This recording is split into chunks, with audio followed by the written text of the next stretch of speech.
छत्रपती संभाजीनगरमधून धक्कादायक बातमी। परीक्षेला जाणाऱ्या तिघांचा भीषण अपघात झाला आणि या अपघातामध्ये 3 भावा-बहिणींचा जागीच मृत्यू झालाय। बीड बायपास परिसरात बाळापूर फाट्यावरती दुचाकीचा भीषण अपघात झाला। या अपघातामध्ये दुचाकीवर असलेल्या तिघांचा जागीच मृत्यू झालाय। प्रवीण अंभोरे, प्रतिभा अंभोरे आणि लखन अंभोरे अशी मृतांची नावे आहेत। ते 20 ते 25 वर्ष वयोगटातले होते।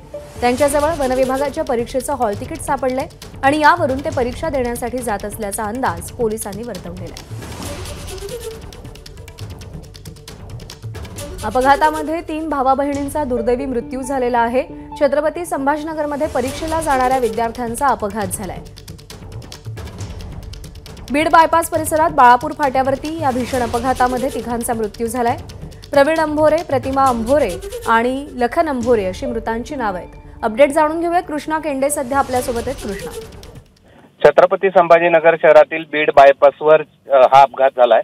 बाळापूर फाटावरती हा अपघात झालाय। हायवा गाडीनं दुचाकी स्वारांना या ठिकाणी चिरडलंय। हे तिघेही सख्खे बहीण भाऊ आहेत आणि यांच्याकडे वन विभागाच्या परीक्षेची हॉल तिकीट देखील मिळालेली आहेत आणि अत्यंत दुर्दैवी घटना आहे की तिघांचा देखील जागीच मृत्यू या ठिकाणी झालेला आहे। तिघही परभणी जिल्ह्यातले रहिवासी असल्याची प्राथमिक माहिती या ठिकाणी पोलिसांच्या वतीनं देण्यात आली आहे। मात्र ही अत्यंत दुर्दैवी घटना बीड बायपासवर बाळापूर फाट्यावर घडली आणि हा जो हायवा चालक आहे तो या ठिकाणी पसार झालाय। पोलीस त्याचा शोध घेत आहेत। मात्र या अपघातामध्ये बहीण भावांचा तिघांचा मृत्यू झाल्याची माहिती समोर येते आहे।